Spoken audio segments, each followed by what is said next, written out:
Ndị be anyị ekene m unu nke onye chiri ya zere. Ekpere m bụ na ọ ga-adịrị nwoke mma dịkwazịrị nwaanyị na mma. Anyị ga na-eje eje na-abata ngụ anyị ji eko agaghị akọ mụ na gị. Ụzọ anyị ga-abụ ụzọ mmiri, ọ gaghị abụ ụzọ nkụ nwanne m. Aka m bụkwa nwanne ụnụ nwaanyị Oriakụ Uju Anyanwụ, onye nkụzi Igbo n'iru akwụkwọ abụmụta asụsụ Igbo. Biko ọ bụrụ na ị naghị esonyere m, gbanị ya na-esonyere m, ọ bụkwanụ mmadụ ka eji aka. Anyị ka nọkwa na nyocha akwụkwọ abụ isi akwụ dara n'ala. Cheta na ebe anyị kwụsịrị bụ ebe ata meghere ụzọ wee kwaa ụzọ ka na ọ ga-akwawapụ ụzọ wee pụọ, nke na onye nwe ụlọ na-enyo anya ka ọ mara ma akwakapụrụ ọnụ ụzọ ya. Mgbe Ada pụziri, Chike pụtara kwụrụ n'ọnụ ụzọ na-ene ya ka ọ mara ụzọ ọ na-etinye isi. Ọ bụrụ nwaanyị maara ihe esemokwu na-esere ya na di ya, ọ na-aga kpọọ ụmụnne ya ka a bịa kpeziere ya na di ya. Ọ bụrụ na ọ kpọghị ụmụnne ya, ọ ga-aga kpọọ ndị be di ya ka ha bịa kpeziere ya na di ya. Ọ bụrụkwanụ na ọ kpọghị ụmụnne di ya, ọ na-aga kpọọ ndị enyi di ya ka ha kpeziere ha. Mana mba, Ada agaghị eme nke a, maka na o nweghị ikwu na ibe ya ihe ọ na-eme masịrị ya, mere na ya na ha anaghị adị na mma.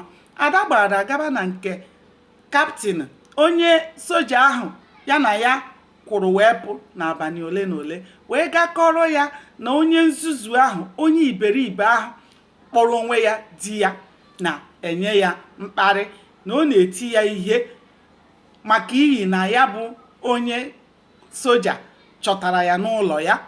Ihe a bụ ihe Ada gwara onye soja ahụ. Ha wee nọrọ ebe ahụ wee kpebie na a ga-abịa kpọrọ Chike, na akpụrụ ya, na a ga-akpụrụgodi ya gebe n'ebe a na-akpọ Afugiri, ebe a na-enye ndị isi na-ebu dịka Chike ọzụzụ, dịka ebe a na-enye ndị ara ọzụzụ. Na ọ bụrụ na enyechaa ya ọzụzụ ebe ahụ, na a ga-akpọpụta ya kpọga ya na Nnewi. Esi na nke Nnewi kpọpụta ya, nyechaa ya ntaramahụhụ, na a ga-akpọpụta ya kpọga ya na Ọnịcha, ebe ọ ga-esoro ibe ya wee gaa kwaa mgbọ. Maka na ka o si kwuru ugbu a bụ na ndị ahụ nọzi n'ụlọ, ndị ahụ nọzi a na-akpụga ebe ha na-alụ ọgụ, na-akwado nkwado otu esi eje agha, agụụ dịkwazi ebe ahụ, nke na ha anaghị ahụzi ihe ha na-eri. Ọ bụrụ na ha jisi ike hụ otu ugboro nri n'ụbọchị, ha ekene Chukwu. Anaghị ekwuzi okwu anụ na azụ.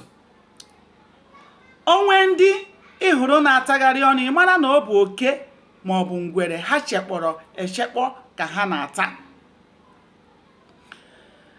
Ọzọ bụkwazi ịhụzi ofe ha ji eri nri, ile ya anya ị ga-ahụ onyinyo gị n'ime ofe, maka na akwụkwọ nri eji esi nri adịghịzị n'oge ahụ a na-ekwu ihe a.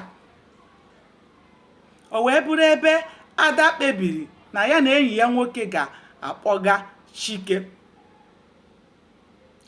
Ha wee kpebie na ọ bụrụ na agụọ egbughị ya n'ihu ọgụ ebe ahụ, na mgba ọgụ ga-egbu ya.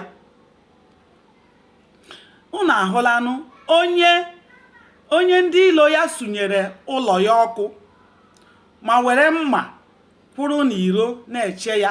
Ọ bụrụ na ọkụ na-agba n'ụlọ ya egbughị ya, ọ nwapụta ezi, ewere mma bepụ ya isi. Aga m adọbiri ya ebe a nwanne m. Biko sonyere m ka anyị chọpụta ihe mere n'ime akwụkwọ a bụ isi akwụ dara n'ala. Aka m bụkwa nwanne ụnụ nwaanyị Oriakụ Uju Anyanwụ, onye nkụzi Igbo. Ndewonu, ka o mesịa.